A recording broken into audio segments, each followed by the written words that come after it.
Welcome to Sincerely Bhakti, episode 30, The Greatest Enemy and the Greatest Friend. We are reading from Bhagavad-gita as it is, with commentary by Bhaktivedanta Swami Prabhupada, reading chapter 6, which is entitled Dhyana Yoga, verse 5. Om Namo Bhagavate Vasudevaya. One must deliver himself with the help of his mind and not degrade himself. The mind is the friend of the conditioned soul and his enemy as well. So in chapter 6, Krishna is describing Dhyana Yoga, which is the process of training and purifying the mind. And we can also ask the question, what is the mind? And to do that, we need to back up a little bit and look at the material universe as a whole. And so in Vedic understanding, there are 8 material elements that constitute the universe. And they go from the most gross and they work their way to the most subtle. So for example, the most gross is earth. And then it moves to water, then fire, then air. And that's usually where a lot of cultures stop in terms of the elements, but sometimes ether is included, the 5 elements, right? So earth, water, fire, air, ether. But Vedic understanding says that there are 3 additional elements and they are very subtle. And that's often why they're not recognized. They are the mind, intelligence, and false ego. So the mind is you could also say in Western understanding, it's like the heart or the emotions. And then the intelligence is logic. And the function of the intelligence is to make distinctions. And according to Vedic understanding, the intelligence makes distinctions. And then if we go back to the mind, the function of the mind is to accept and reject. And then, so accept and reject, make distinctions. And then the false ego is this false sense of me and mine, who I am. So I am a woman, I am Spanish, I am American. So this is false because it's not eternal. Because it's temporary, that's what makes all the sense of I, me, mine, identity as false. So it's coming and going all the time. Not only with death will I no longer be a woman or an American, but even throughout my life, I'm constantly identifying as one thing and then shedding it, letting go and adopting a new sense of identity and letting that go. So these senses of identities are false. They're not truly who I am as a spirit soul. So if you'll notice in those 8 elements, the soul is not included because the soul is spiritual. Soul is not material, doesn't belong to this world. It is simply covered over by these elements. So because of that, the soul inhabits the body and can be dragged down and degraded. As this verse says, the soul can be degraded just in its position. It is never contaminated in its essence, but in where it is situated, it is in a lower space in life, in the universe. So ultimately, what the problem here is that the mind and the false ego are involved. Srila Prabhupada writes here, in fact, the pure soul is entangled in the material world because the mind is involved with the false ego. So because the mind is involved with the false ego, that is what is dragging us down. And the intelligence is kind of dragged as well.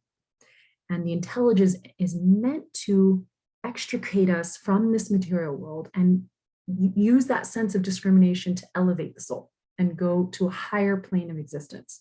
The intelligence is often just totally covered over, painted over 1,000,000 times until our sense of discrimination is lost. So Prabhupada writes that we need to use the intelligence to train the mind to accept or reject what is going to elevate the soul. So accept things that elevate and reject the things that degrade. He writes, therefore, the mind should be trained so that it will not be attracted by the glitter of material nature, because that glitter is always attracting the mind here and there, always losing focus of the real goal. And, when things glitter, there's a sense of attraction. What's that? What's that over there? But that's, as that saying says, all that glitters is not gold. So this material world at its essence is not gold. And we need to be able to train the mind to focus on what is truly valuable. Where is the real gold? So once the mind is trained, then absorption follows. So for example, being absorbed in something, when you lose track of time, like you just are so absorbed in something that you can't even remember when you started, when you ended. And this by nature is an enjoyable experience. So the mind can get absorbed in things that degrade the self, such as drugs or pornography or various types of addiction like food or shopping. But then it can also be absorbed in things that elevate the self, but maybe not like on a spiritual level, but just on a basic goodness level, such as eating healthy or maybe basic meditation. This is what dhyana yoga is a kind of meditation to train the mind. There's also school studies or maybe nature. So these are things that are elevating, not necessarily spiritual, but they're goodness. And then there are activities that really, cut through all of the material nature and just go right to the soul. And those activities, which are pure and are deeply elevating, such as chanting the holy name, and these processes of devotion to God, directly connecting to God through devotion. And it's a very practical experience. And there are 9 processes of devotion, starting with remembering God, chanting his name, offering prayers, offering worship.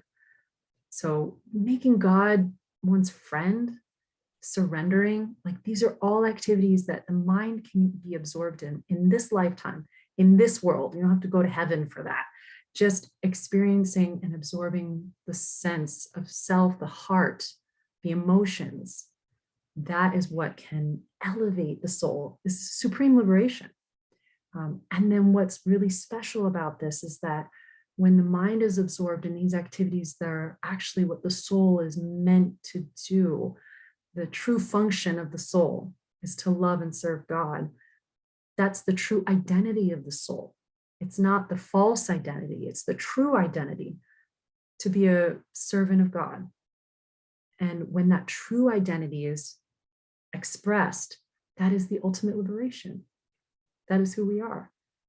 Prabhupada writes here, after he quotes Amrita Bindu Upanishad, he says that therefore the mind, which is always engaged in Krishna consciousness, is the cause of supreme liberation, which is incredible because the mind can be the source of so much degradation, being absorbed in things that are just heavy and polluting and contaminating for the self.